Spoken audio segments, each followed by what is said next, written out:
everyone. My name is Dominique, and I'm a product marketing manager here at Miro, and I'll be your host for today's workshop. Welcome to our workshop on becoming a pro in online workshop facilitation with StudioWHY.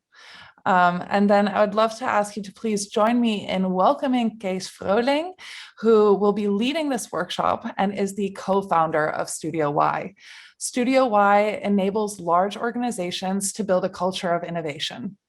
This organization is active in a growing number of countries and applies StudioWHY design thinking in their experiences, training, and programs. Besides this, Kees is also married and a proud father to 3 sons, loves outdoor cooking, sailing, and going out with his dog. Kees, the floor is all yours. Thanks a lot, Dominique. And yeah, welcome everybody to this workshop.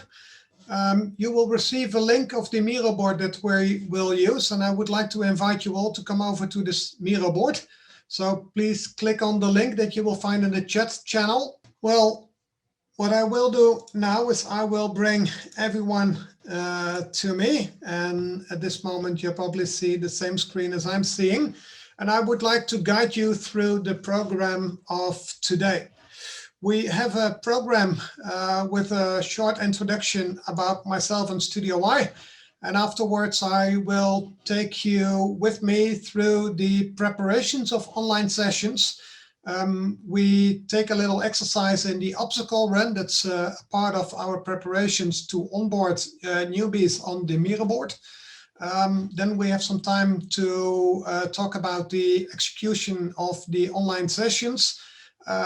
We show you some of the advantages and disadvantages of online versus offline sessions, and we will do that via the new functionality of the breakout rooms. And at the end, we have some time to talk about hybrid sessions and the development in that one, and have time to answer any questions that you might still have. So welcome to the session. My name is Kees Froeling. I'm one of the co-founders of StudioWHY. And we founded StudioWHY at about 8 years ago on the insight that the world around us is changing quite rapidly, and it's getting more and more unpredictable. And I think that the impact of COVID-19 is a very good example about how unpredictable the world is getting. So there were a lot of people with especially the time of social distancing and with lockdown that didn't know how to handle. We thought that within governmental organizations as well as commercial organizations, in hospitals, in education, that a lot of people were trying to cope with this new situation that wasn't foreseen. And what we do as StudioWHY is that we train people in handling with these kinds of situations and being able to spot opportunities and change them into value for others, and make those people around you enthusiastic to make those value come true. And that is what we did over the last 8 years within StudioWHY. And we at StudioWHY, and as a matter of fact, we are creating new realities. And especially what we think is important to create that entrepreneurial behavior. And if we work with new generations nowadays, we see that most often they also focus on sustainability. And that's something that we think it's awesome, it's great. And the 3 core values of our organization is to give trust, take responsibility, and create connections. And I hope that we can create a lot of connections during the session today as well.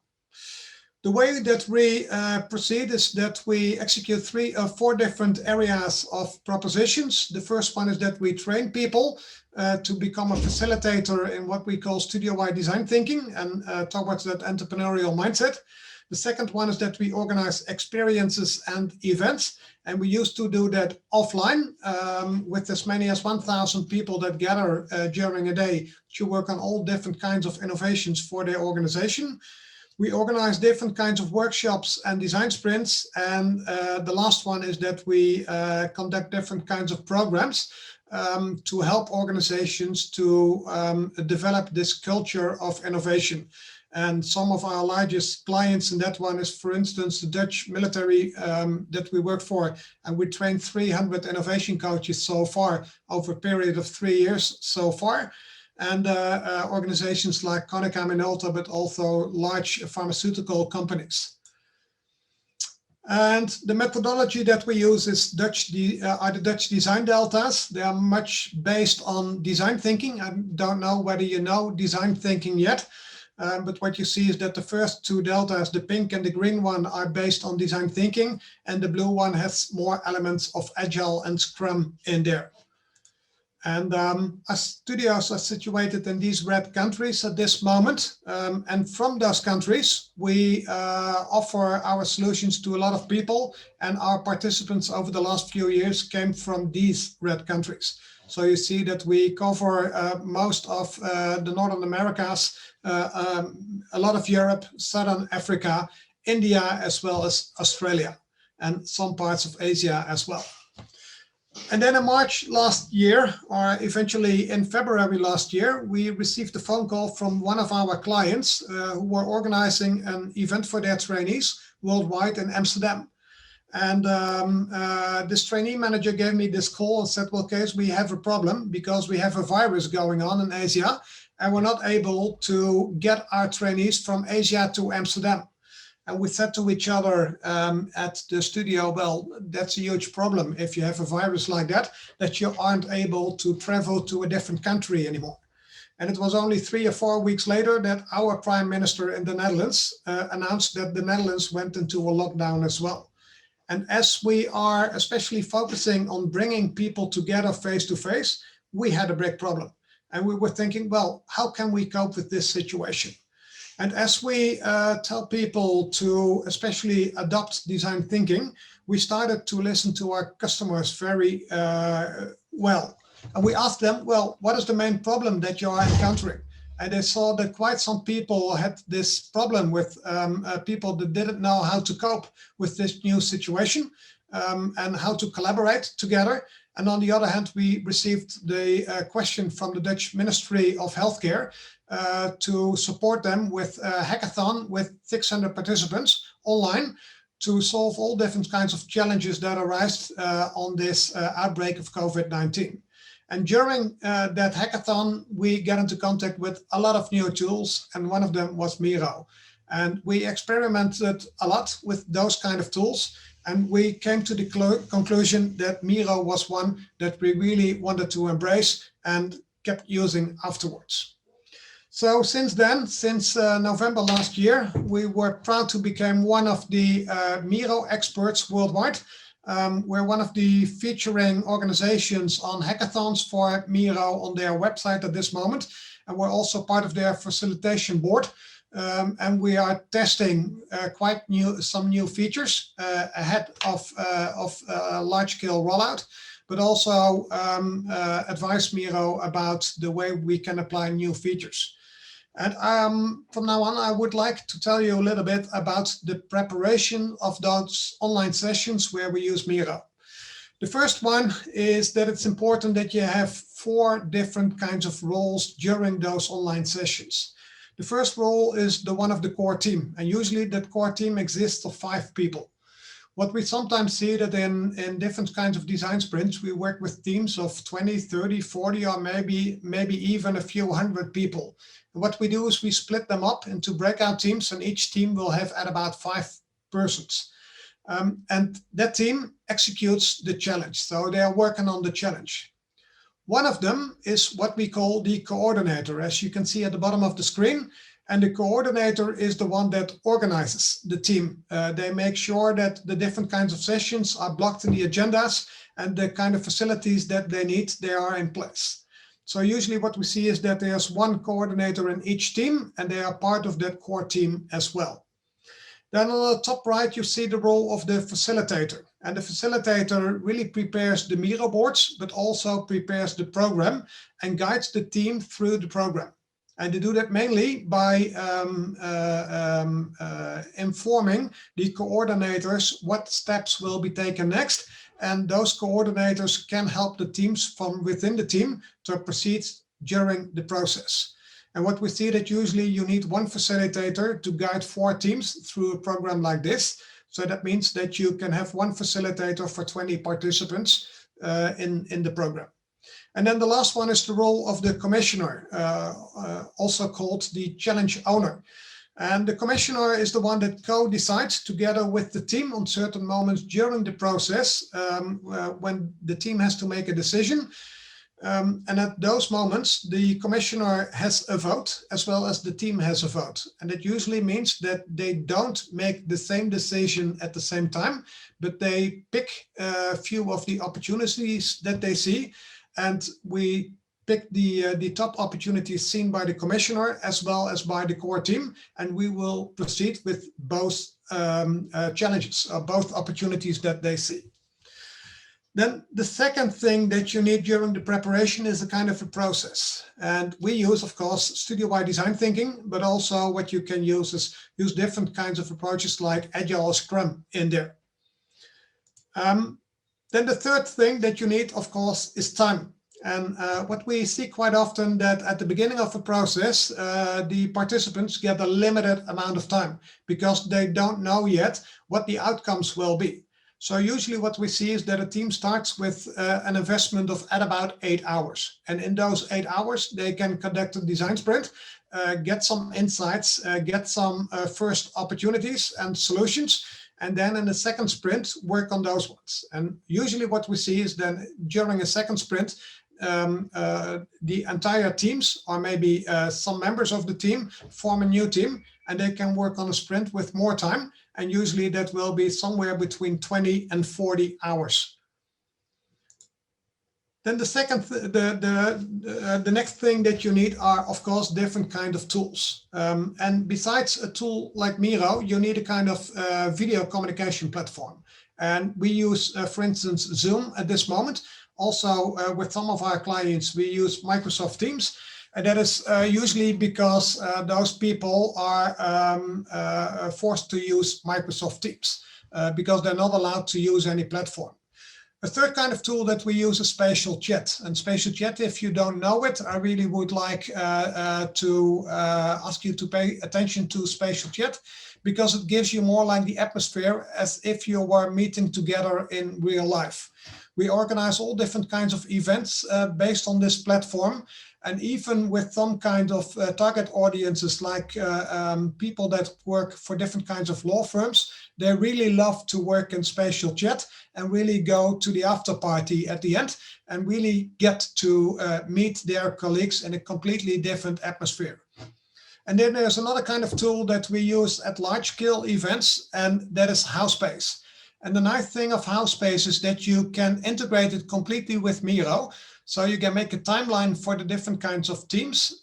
Those teams, they will use the video conferencing tools that is in there, as well as the schedule that is in there. But they also can use the Miro boards that is integrated. And the nice thing about HowSpace is that it has artificial intelligence in there. So for instance, we did this event last month with 300 participants worldwide, and they worked for a company to find new solutions, new propositions for their company. And they worked in teams all the way from Hong Kong through Europe and the US. And what we did is we worked on HowSpace, and they had a lot of conversations with end users. And they ended up with having in total, I think, somewhere at about 3,000 different kinds of conversations. And to analyze all that data is quite a job. So what HowSpace does is that it helps you to analyze all that data. So it can read all the sticky notes that you have on the Miro board and then end up with the conclusions that supports the team so they can do their work much faster at a very high quality. And of course, the main tool that we use in this one is Miro. And with the preparation on Miro, there are a few things that you have to take in mind. The first one is that when you build up your Miro board, we always work in different kind of layers. Because, for instance, the event that we did for this international company, it would have ended up with over 3,000 items on the Miro board. And you can see a small example of that Miro board here on screen. And if you have 3,000 items on the board at the starting of a program, and you have in total 300 people on the Miro board, the board will become very slow. So one way to prevent this is to work on these 3 different kinds of layers. And the first layer is the layer with the images and all the images that you see on the background. Also the things that we put on the board to make it look a little bit nicer, the pictures that we put in there. Those are all things that we put on the Miro board first. Then we save them as a picture and we import them on the master board. So your first layer will be the layer of all the locked images on the board. Then you start working on the second layer on top of it, and that's all the text that is there. Because if you are zooming into the different kinds of elements on the board, you really want to make sure that you still can read all the text on there. So that's why we use a second layer with all the text, and then we lock that layer as well. And then follows the third layer, and that third layer is usually the layer with the sticky notes on there, and that's the layer that is unlocked. So the teams that work on the Miro board, they are able to drag and drop those sticky notes around. Also, what we do is that we have one shape on the board that is not changed, and that's the shape that we use for support functions that I will explain you after this one. And that is all about the layout. On the layout, you see at the middle of the board, on the top floor of this building that you see in front of you, you see that there are two gray areas, and you can't read it right now because it's the picture's too small. But what you see in there is a starting time and the total amount of time that the team has for this exercise to be done and to be carried out on the board. Then the second one is the instructions, and you see it on the right area, the red area at the left. We have written down the instructions for the teams. So usually what we do is we give them a short masterclass in advance of each exercise that they are doing, but they still can read through those instructions if they think that something isn't completely clear for them. And then the third one is that we have, in this case, on top of the board where it says define, creating how might we questions, we have the ability for them to change the color of that area, because in this particular item, it's pink, but we make sure that people can change it into red if they need support from a facilitator. And that's the thing what our facilitators do. They monitor the board of the different teams. And as soon as one of the elements on the board was changed colors into red, we know that they need help and we have to go to that team to support them as a facilitator. So those are the three important things if you're thinking about the layout of your board. And then there's this guy with handling the ability of especially newbies on the board, because we work with all different kinds of people that join us. For instance, in the Netherlands, we even work with the commissioners of the king. And they say, well, I have a secretary and I'm not able to work with a tool like Miro. And we say, well, hey, maybe even your grandchildren can do this, and we're sure you can do it as well, maybe with a little help of your friends as a facilitator. And what we do at these steps is that we invite them over to an obstacle run in advance. So those people have the possibility to practice a little bit with Miro, and it gives us the big advantage to see who is very keen on very digital savvy and at the usage of Miro. And they think, well, it's a piece of cake for me. But also what we see is that there are some people that run into problems and they really don't know exactly what to do. And at this obstacle run, at the beginning, they will see this, what we call the Miro cheat sheet, and it has just the most important elements that they need to know before they start working on a Miro board. And that's the first one about how to place a sticky note.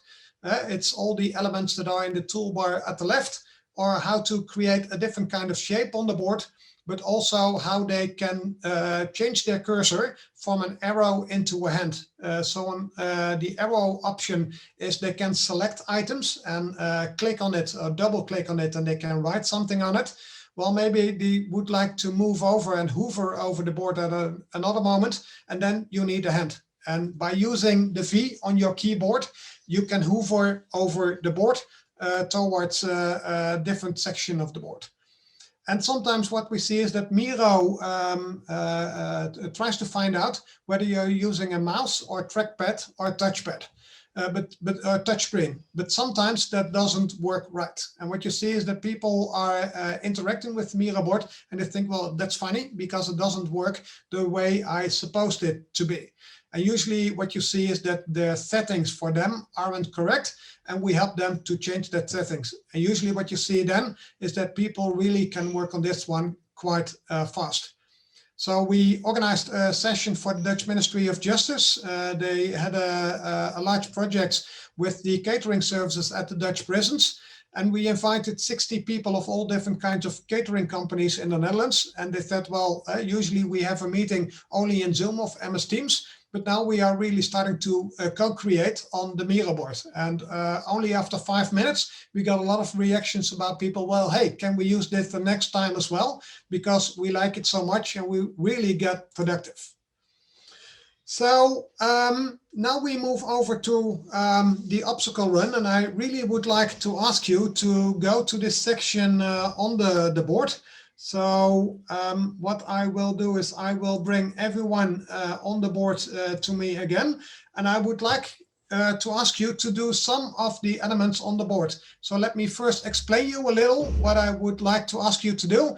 And then afterwards you can start typing. And I see some of you are eager to start typing already. But the 4 different kinds of exercises that I would like to ask you to do is, the first one is to write down your name on the dot. So take one of those elements and double click on it and write your name. Then the second one is drag one of the sticky notes from the left towards a green boxed area to the right. So make sure that you know how to drag a sticky note around. And the last one is to place a sticky note. And you can go to the cheat sheet at the beginning of this the session to see what you can do to place a sticky note on the board. And now I really would like to invite you all to do this and go through these 3 different elements of this exercise.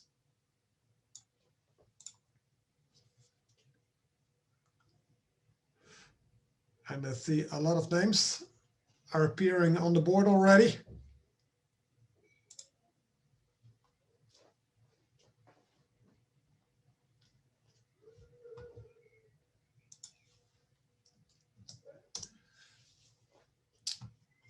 And for those who just entered this session, you will find the link to the Miro board in the chat channel. So feel free to join us over there if you would like to be a co-creator instead of being a spectator. And at this moment, other participants are working on a part of the obstacle course that we have, the obstacle run. And it's just a small part of that obstacle run that we usually use. We put usually some other elements in there as well. So, and at the end, people can state whether they feel familiar with or feel comfortable with the usage of Miro or not. And it gives us a good idea about the group that is gonna participate in the session. And we can see who is keen on the usage of Miro, who needs some extra support. And what we do with those people who need some extra support, we usually put them in the same team together during the event. And the reason we do that is because we can organize some extra support for them. So they really can proceed as a team. And at the same time, they don't feel like they are a burden to the other people in the team. Because all of the people in the team, they don't feel very comfortable with the usage of Miro. And so they don't feel like they are slowing down the rest of the team. And that is something that I think it's very important, that people feel at ease, they feel comfortable, because only in that way they are really able to share all the ideas and all the questions that they have during the online session. So thank you very much for going through this part of the board. And what I will do is I will bring everyone to me. What you will see that on the Miroverse, there is this obstacle run that we have, and you can find it after the session back on Miroverse. So if you would like to do the kind of obstacle run that we usually offer our participants, you can go to Miroverse and see it over there. So I really would like to proceed with the next items, and that is about executing the online sessions. And in this one as well, you will see that there are different kinds of dots that are placed on the maps. And I would like to ask you to place the dots on this slider where you think it should be. So the first question is, what do you think that the balance should be between online and offline time when you're executing an online session? Should it be 100% online, that everybody should be 100% of their time online in the session, or should there be some time to work offline as well? And what do you think that the balance should be? Is it 100-0, or is it 80-20, or is it 50-50? And just please drag one of those dots towards the slider where you think it should be.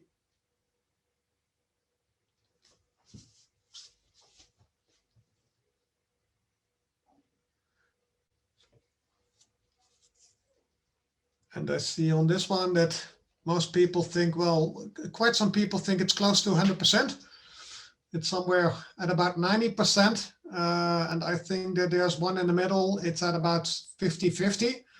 And quite a group that says it's somewhere between maybe 80 and 60% online. Our experience is, for instance, if we execute a design sprint of 8 hours, that the participants will be 3 times online in an online session, and those online sessions will last for 2 hours. And in between, they have offline field work to be done, for instance, to go out and have their conversation with end users and write down all their insights on the Miro board that they have. So as a matter of fact, they work for at about 1 hour offline in between 2 online sessions of at about 2 hours each. And we think that this is a balance that works out fine. But also during a program, what we see is that we ask people to work towards a certain kind of deadline, and they determine themselves whether they need an offline break, for instance, and they have the ability to do that themselves. So we really like people to take ownership of their own process. So the second one that we can come to is the balance between individual work and teamwork. So how much of the time do people spend working individually as an individual on the board, and how much time do they work all together as a team at the same time to talk about things, to interact with each other, to make decisions together, and how much of the time do people need to take for individual actions on the board. And if you're on the Miro board and you don't know exactly where we're at this moment, then you can go to the top of the screen on the Miro board, and there you see this avatar of mine, my picture. And if you click on it, you can choose to follow me. And if you follow me, you come right to the section on the Miro board where we are at this moment. I saw this question that I would like to handle from Sahar. Can you explain why team size of 4 to 5 is ideal? We do large workshops and I see the benefit of having everyone work together. Yes, usually what we see, if the teams get larger than 5, then some of the team members don't become a participant, but they become more of a spectator. So that's why we really would like to split up the teams with a number of 5 in total, and they work on breakout rooms because that way they cannot hide behind the other teammates because it becomes quite clear that they don't really contribute to the rest of the team. So as well as for the productivity of the team, as well as to get all the meanings of all the different people in place, I think it's very important to have their participation in the session. And now if I look at the board, I see that quite the balance is a little bit more to more teamwork, but still quite some time for individual work. And yes, it very much depends on the phase where you are in the process. Usually what we see, for instance, if people are in an ideation phase where they brainstorm and have a brain dump and all different kinds of techniques to come up with as many ideas as possible, then you always start individually. Because if you start as a team all together, you'll already start to influence each other, and you cut off all different kinds of new ideas that pop up in your mind because you're listening to the ideas of your teammates. So when we are in a creative session, we always start individually and then start sharing to add and generate even more ideas. And it very much depends on the phase in the whole process where you work individually on certain items, for instance, to make a mood board. And it can be individually, but it can also be that you work in couples. And there's work where you have to share the information. And usually what we see that over a whole process, that you see that at about 70 to 80% of the time, people work together in a team, and the rest of the time they work as an individual, as a part of a team, to generate ideas, to generate insights that you share with the rest of the team afterwards. Then the next one, it's the balance between synchronous and asynchronous work. So what do you think that the balance in this one will be? And I am curious to know whether you see that there is a change in the way that we work together from these times. If we regard it with the phase prior to COVID-19 and the way we worked in that period of time, and the moment from now on, since we experienced remote working and working in a different way, that our working is changing as well. And I'm very curious to see what you think that at that moment, in this moment in time, what the balance should be or will be, and I see that quite some people have the balance at about in the middle. And what we see that for now, still most of the work is done synchronous, but we see a shift versus asynchronous. So that means, for instance, if you compare it to the work that children do at school, if they work in a classroom and they work on an assignment from their teacher and they have to do that during the lessons, that is synchronous work, because they all have to do it at the same time, at the same moment they're working on that same challenge. But if they go out and do their homework, it's more to the right of the screen. Because then, for instance, they know that they have to finish their homework within 2 days, because that is the next lesson of this teacher. And it's up to them when they would like to finish it. And if we send people out to do their field work, what we sometimes see is that there are some people that are working on the board right after the session, because they really like to finish their work because that gives them a good feeling. Well, some people, they benefit from having that time pressure, and they know, well, I have to finish this work in at about 2 hours, so I have to get it done now. But also what you see is that there are some people that love to work early in the morning and other ones that love to work, for instance, late at night. And at this moment, some students in the Netherlands, they are working on the Sustainable Business Battle. And we offered them a Miro board that they are working on now during this week on their challenge. And what I saw that last Sunday, early in the morning at 7, I saw 2 people that were working on the board. But also sometimes late in the evening, you see people that come online and change things. And as a facilitator, you can keep track on what changes were made on the board. And it's nice to see that there are differences between the different teams that are working on these challenges, but also individuals that work on their asynchronous work on different moments that suits them best. And the last one that is an important one, that is what we see, that there are quite some organizations that where people have to work during their sessions completely focused on the output, and they don't want to get them distracted and have their focus on the output and work to be done. While on the other hand, you also see that people need some social time to get social interaction with their teammates.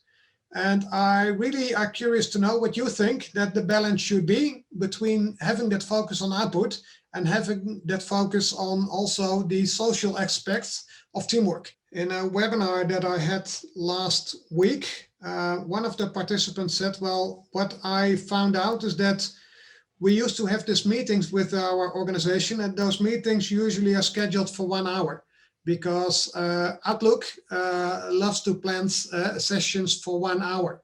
So each meeting lasts for at about 1 hour. And now, since we work remotely, we see that all those sessions have changed into sessions where we work only together for at about 20 minutes. And it's very transactional. So we really have to make a lot of decisions quite fast, and then everybody moves on to their next session. And at the end of the day, everybody is exhausted. And if I am invited to come over and to join an event online that lasts for maybe 3 or 4 days, I really need to get some medicine to handle my headache in advance. And what we see, that it's very important to take into account that you need time for social design, for people to meet each other, to get the chit chat and talk about the weekend, or about how you're feeling, about getting to know this new colleague, instead of only being in that transactional work. What we see is that the balance between that is at about 70% of the time you're really focusing on the output, while 30% of the time you need for that social chat. And we had this track for the Open University in the Netherlands. And at the end of the track, well, they were working on the new lectures for the university, and all different kinds of new courses. They said, well, at the end, they were very proud about how much work they had done in just a little amount of time. And on the other hand, that they really love to have so much fun together, because it was for them, they felt it like it was ages ago since they really had a good conversation with their colleagues that wasn't concerning work, but also about their hobbies or the things that they love, or the longing for going to a festival again. And I think that it's a little bit like what we saw last weekend when we had the Dutch Formula 1 driver Max Verstappen. He had a pit stop, and that pit stop costed him quite some time. But because having this pit stop and being completely charged again afterwards, he was able to go much faster, and he won the race. And I think that's a good example also about hitting the brakes sometimes, taking some gas back, take some time to get social with each other. Because if you pay attention on social design, then what you will see is that the output will not only be much better in quality, but people really get proud of what they achieve all together. And now we are getting to the section where we will start to work in breakout teams. And let me explain you a little bit what we're going to do in this one.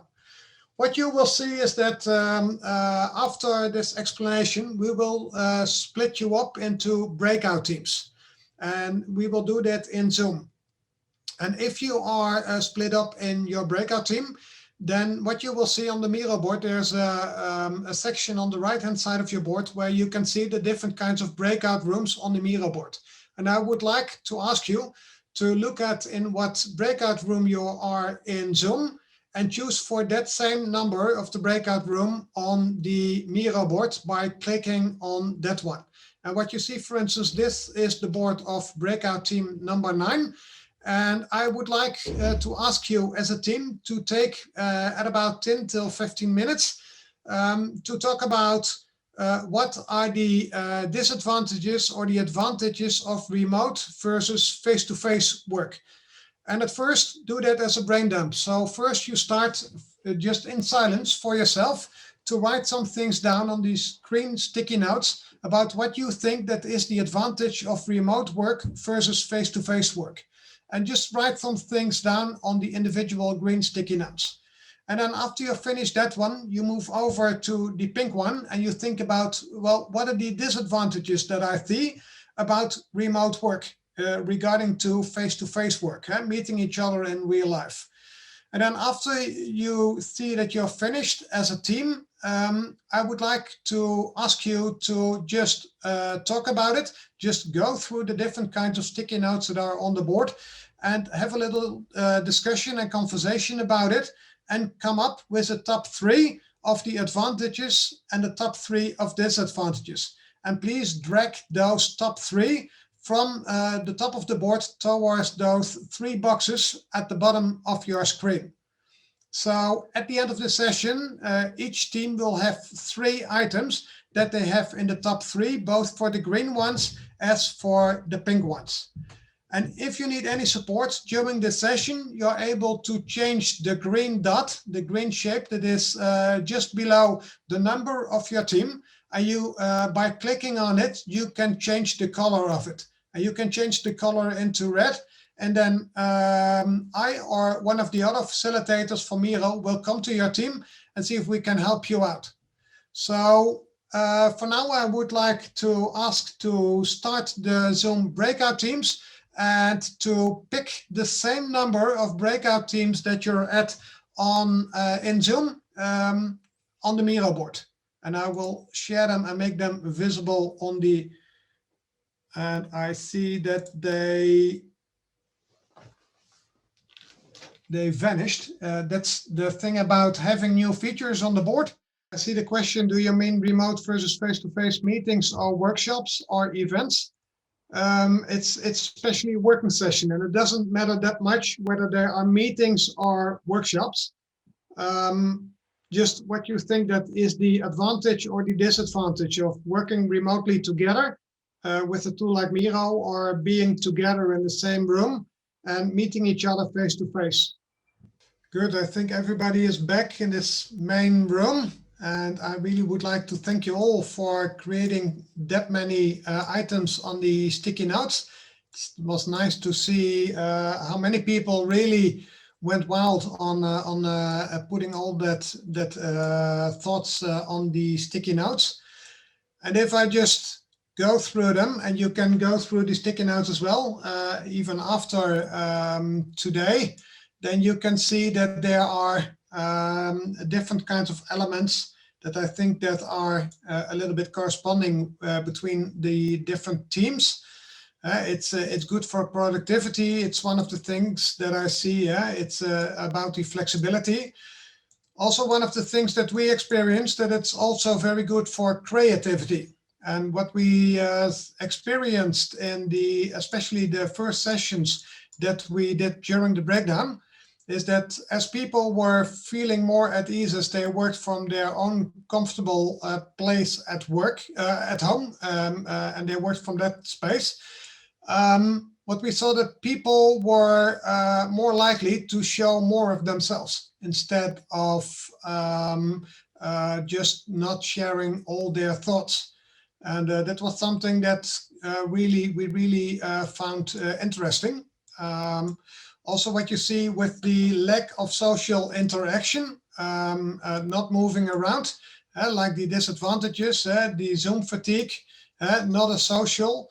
We think that a platform like Spatial Chat is a platform that really can make the difference in there. And also by finding the balance and not having those online sessions completely online. But for instance, what we did is that we organized an event for the trainees of the Dutch Ministry of Infrastructure. And we organized it in a way that people that lived in the same area were organized in the same team. And they had a certain period of time during the program where they could meet each other face to face. And we saw that quite of some teams, they met together at a park or in the woods and just had a walk together and discussed during this walk what they thought about different elements. And when we had the recap at the end of the session, what we really found is that they really loved to seeing those colleagues face to face after working together for almost half a year and not being able to meet anyone in person. So having those offline moments during those online sessions is something that they really like a lot.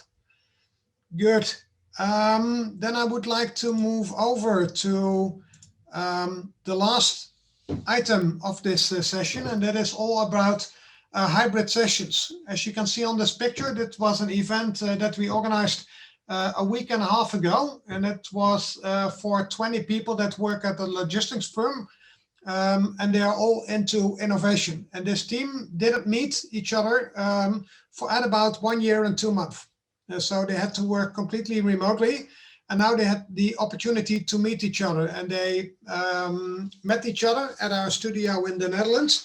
And as you can see, it's a formal train station.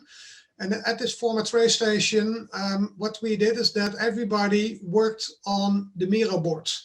So we divided them into teams of about 5 persons in each team. And each team, they went through different kinds of exercises. While they were sitting around the table as a team, and they just skipped the video communication platform, but they had that communication with each other directly, face to face. Well, anything that they did, they put it on the Miro board. And during the afternoon, during the session, for instance, they were working on visions on the future and what the impact of the future will have at about 10 years on the profile of the employee of this organization. And we had an inspiration talk earlier in this morning, and that was a guest speaker that joined us via Zoom on large screen. And then every team started to work at first individually and then as a team to work on all different kinds of exercises and to work on their vision about their dreams of the future and about what they think that the future might have for them. And while they worked through this program on the Miro boards, they collected a lot of data that they still use now when they work from all their different locations throughout the Netherlands and Belgium and Luxembourg. And we got word back from the challenge owner that what they said, well, we never knew Miro in advance, and we were still working with Zoom. And we were using some other different kinds of tools, but we never got to know Miro during the lockdown. And if we only knew earlier, then we really would have embraced it. And what we see now is that they are setting up all different kinds of projects while people are meeting on moments like this one face to face. And we spend quite some time to have the social chat with each other. But then at the end, people really collaborate a lot at those moments when they are not together.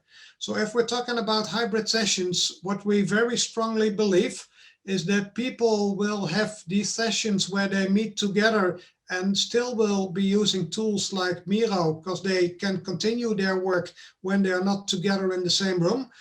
But then it's very important to have the entire team together at the same room. Or maybe something that we did for another client is that we had those people and brought them together as a team on a location, while another team met at a different location. And at this event, we had 6 teams, and they all met as a team face to face on one location, but the 6 teams were scattered over 6 different kinds of locations. And at those moments where they had to share things between the teams, we did it remotely, we did it online via Zoom or Teams or spatial chat. While on the other hand, as they work together as a team, they could do it face to face. And what we very much believe is that the offices that we have right now will transform more into a kind of a clubhouse where people can meet and interact and have more social contact together, while quite some of the work that they have to do more focused, they can do it more often remotely. And that's especially for the white collar workers that will operate this way. We did a hackathon for the Dutch Ministry of Infrastructure, and one of the outcomes was that they think that they will be able to skip at about half of their fleet that they have, and they will just end all the lease contracts that they have for half of their fleet. And on the other hand, that they will get rid of at about 1/3 of their offices, because they think that people in the near future will meet more often on external sites, and that they will use the office locations for those people that really have to do their work at the office. And they found out over the last few months that more and more work is work that you can do remotely and you don't have to be at the office. But when people come at the office, it's especially for more larger meetings and collaborate together and have that social connection and do the kind of work that they have to do from their homes, for instance, or from small remote locations that don't have to be owned by the Dutch ministry. So you can go to a facilitation with a small office rent, or at a cafeteria, or at a bar, or at a lounge of a hotel, and work over there, or meet maybe at one of the employer's place together and say, well, hey, where do you live? Where do I live? Hey, we live in the same area. Maybe it's easier to meet each other face to face for this one. And I would like to invite you over to my place instead of moving everybody to the office. And that's especially the impact on sustainability and on mobility. I think that quite some organizations will think twice about asking all their staff to come over to the office again. Well, it had such a big impact on the environment as well. And that's why we think that over the next period of time, we will see that people will less often go to the office as they used to. And when they come to the office, it's not especially about having those transactions being done, but especially to collaborate and to interact and to have that social chat together. Because the tools that we have nowadays, and a lot of people have discovered a lot of different kinds of tools, those tools can help you to work remotely. And that brings me to the end of this session. And I really would like to ask you to share some more sticky notes with us on these 4 topics. So what did you like about this session? What did you learn from this session? What are you gonna do with the things that you encountered during this session? And what questions do you still have? And some of the questions are still are on the board, and I added some answers to them already, but feel free to add any question that you might still have on the board, and we can pay attention to that one. Nice to see that some of you will apply some of the things that we did during the session in your own sessions. Nice. Also, one of the things that I read here about the things that you learned is the color change trick for the moderator attention. Yeah, the thing that we found out is that usually when people are in the breakout room and we monitor the board, and if we see that we are monitoring the board and we see there's hardly no progress in one of the teams, that what you as a facilitator are usually doing is that you jump into the team and ask them, hey, what's going on and how can I help you? But maybe they were just in a kind of discussion. What you do if you just break out in those teams, or break into them, then you get them out of their flow. And maybe they have to start all over again. So it's better to monitor the board and to see whether you see some change in there. And if you join them, for instance, if they changed this item on the board and flipped it to red, or you don't see anything happening on the board, and you just join the team, just be there like a fly on the wall and don't interact with them, but just for the first 1 or 2 minutes, just listen. And I think the very nice thing about spatial chat is that you can move from one room to the other, and everyone can do that. And just being in that room and just listen what happens in that team. And sometimes it's a very good discussion and you don't want to break into that discussion. And on the other hand, they might encounter some problems and you can help them with. So being a fly on the wall at first and then decide whether what you will do is something that really helps the teams to proceed. Then I see some of the questions that I would like to address. The camera on or off? Yeah, usually what you see is that people, when they are working on the Miro board, they don't pay attention that much on the camera, but I really would like to suggest for people to have the camera switched on, because then you also get the non-verbal communication. and seeing each other. So usually what we do at the beginning, at the check-in, we ask everybody to agree upon that we keep our camera switched on. How do you collect and send workshops findings?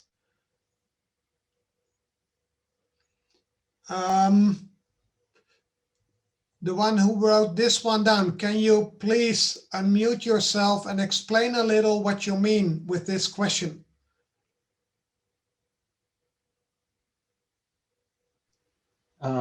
It's more when the workshop's finished, how do you get all the information from the board, and how do you collate them?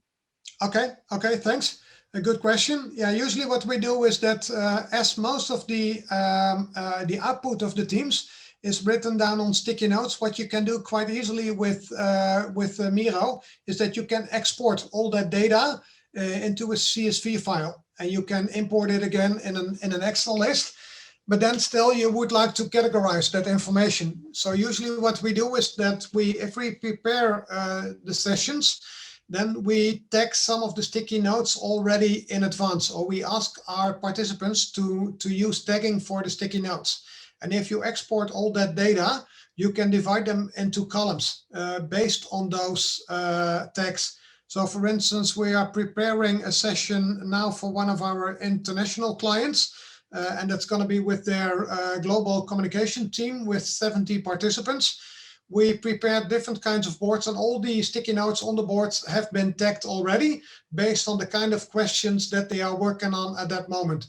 So at the end, we can select just all the sticky notes that are on the board and export them at once. And we really can divide them into the different kinds of categories afterwards. What we do on the other hand is that we also make PDF files of the boards. And those PDF files are used as a presentation for the commissioner or for the challenge owner to give them feedback about what has been done. And we summarize what happened during the session. So for instance, for the Dutch Ministry of Defense, we facilitated quite some session about how they will collaborate after COVID-19. And they had quite some sessions that they worked on. And I see already that there are some sticky notes with text with problem and questions. Very nice to see. But they were really amazed about the amount of data, and that they could reuse this data by importing the CSV file again on the new Miro board and reuse it over and over again. So usually what you see if you are writing down on sticky notes like the post-it notes, that at the end of the session people start collecting them and making pictures, but usually most of that data isn't reused again. Well, what we see now is for one of the Dutch water boards, they are building a dashboard to manage all of the projects that are going on and to see whether those projects are in line with the strategical focus points of the organization. And with this dashboard, anyone within the organization has a clear overview about what the different kinds of projects are contributing to this strategy of the organization. And they are also importing and exporting data from their individual projects to this dashboard so they can have this overview. Design sessions are hard to handle. How to scribble sessions? Yeah, if you're really working on design, and if you're really are working on design, for instance, like building a design of something, that what we usually do is we do that in a different kind of tool and then make, for instance, a picture, an image out of it and import that one back on the Miro board. So one of the things that we did is prior to COVID-19, we used to facilitate a lot of creativity sessions based on Lego serious play. And using the digital Lego bricks isn't as much fun as to play with Lego. And we see quite of especially younger parents that joined at the studio and came back to their families at the end of the day, and making their children very annoyed about having dad and mom being able to play all day with Lego. And what we do nowadays is we send boxes of Lego over to their homes, give them the exercise about what we ask them to build different kind of modules and Lego with. And we ask them to make a picture, and we upload those pictures again on the Miro board. And then we start to work with the different kinds of sticky notes to share the different kinds of modules to make sure that everybody understands what this module means, and then have that conversation all together. So making pictures, uploading it on the Miro board, but you can do the same with, for instance, having a cartoonist at the session. The session that you saw for this logistic firm, we had a cartoonist and he made drawings out of all the ideas that the people had, and they uploaded all those ideas to the Miro board together with the mood boards that they made, and they reused them over again. So that's a nice way to work. Then you mentioned at the start about the 3 layers. Could you break down how to optimize the graphics pictures to allow people with slow connections load better? Yeah, usually what we see is that we decide up front how big the team will be that joins. For instance, we had a training for our crew in South Africa, and one of the participants was aiming his camera outside, and we saw a hurdle of elephants going through the backyard. So it was quite obvious that he was in a rural area with a bad internet connection. And for those kind of sessions, what we decide upon up front is to let teams of at about 5 or 10 people work at the same board. So we don't add too many people at the same board, but split them over into separate teams and use a kind of screen sharing to share the progress that is made between the different kinds of teams. So we don't have too much data on one board. And on the other hand, what you see, for instance, in this design that we use today, we have quite some pictures on it. And those pictures, they load quite slow. And especially if you don't have a fast internet connection, that's a bad thing to do. So what we do in those cases is that we go for design with especially a lot of drawings and basic shapes of Miro on the board and no pictures on it. Because a drawing usually takes a few kilobits, while a picture might take a megabit, for instance, and that takes just too much time to load. So what we make is we make our drawings at the beginning, just make it nice and smooth, and then save them as an image, but not on a high resolution. And we just experiment a little bit with it. So make sure that the resolution is good enough for people to understand what it's all about, but make it not the highest resolution, because then the board will become too slow. Are most graphics created through Illustrator as an SVG? Yes, some of them are. The ones that you will see on this board, they are. And they were made by the design studio of Miro. What we are doing in the Netherlands is that we just build them as an illustration on Miro board itself. So we didn't use an extra tool for that. The only thing that we imported are the canvases that we are using in our offline sessions. And at this moment, we're working with a designer that starts to redesign all our offline canvases that we are using in our online world in Miro, as well in our hybrid workshops and training sessions. But we're also developing an app based on StudioWHY design thinking, and all those graphics will appear in that app as well.